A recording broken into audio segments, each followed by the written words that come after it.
எல்லோருக்கும் பணிவான வணக்கம். நம்முடைய ஐயா நமச்சிவாயா சேனலில் இருந்து அடியேன் சில காலமாக தினமொரு திருமுறை கூறாமல் இருந்ததற்காக வருந்துகின்றேன். தினமொரு திருமுறை கேட்பதால் இறைவனுடைய அருளை பெறலாம். இந்த மாய உலகில், இந்த மண்ணுலகில் இறைவனை நோக்கி செல்லக்கூடிய ஒரே பாதை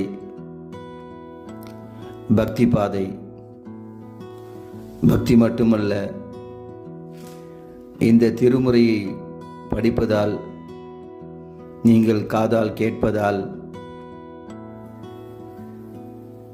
உள்ளம் புத்துணர்ச்சி பெறும், உள்ள ஆத்மா சுத்தமடையும், நல்ல எண்ணங்கள் மனதில் உருவாகும், தினமும் நல்லது நடக்கும் என்ற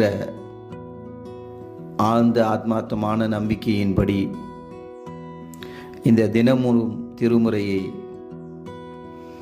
இன்றையிலிருந்து தினமும் உங்களுக்காக கூற விரும்புகின்றேன்.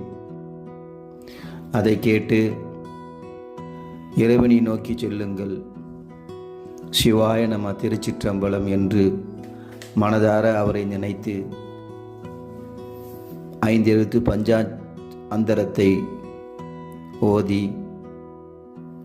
வாழ்க்கையில் தடங்கல்களை நீக்கி முன்னேறி செல்ல உங்களுக்காக இன்று தினமொரு திருமுறையில் திருநாவுக்கரசு சுவாமிகள் அருளிய திருப்பாடல்.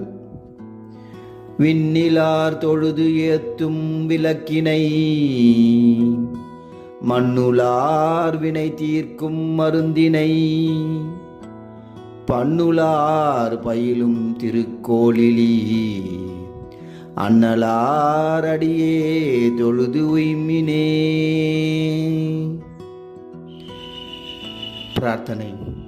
ஏ மனமே, விண்ணில் உள்ள தேவர்கள் தொழுது வழங்கும்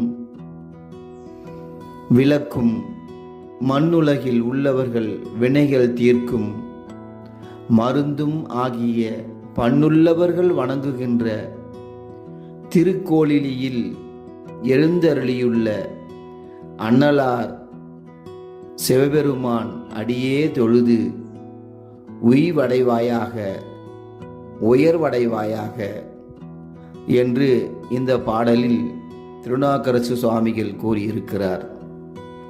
திருக்கோளிலி என்ற ஊரில் உள்ள சிவபெருமானை சென்று வணங்கி நம்முடைய இன்னல்களையெல்லாம் போக்கி வாழுங்கள் என்று நாவுக்கரசு சுவாமிகள் சொல்லி இருக்கிறார். சிவனுடைய பாதத்தை வணங்குவோம், நாமத்தை சொல்லுவோம், வாழ்க்கையில் வெற்றி பெறுவோம், ஞான வாழ்க்கையில் வெற்றி பெறுவோம். வெறுப்பு என்பது மனதை பாழ்படுத்திவிடும். பிறர் மீது வெறுப்பை செலுத்தாமல் அன்பை செலுத்துங்கள். திருச்சிற்றம்பலம், திருச்சிற்றம்பலம்.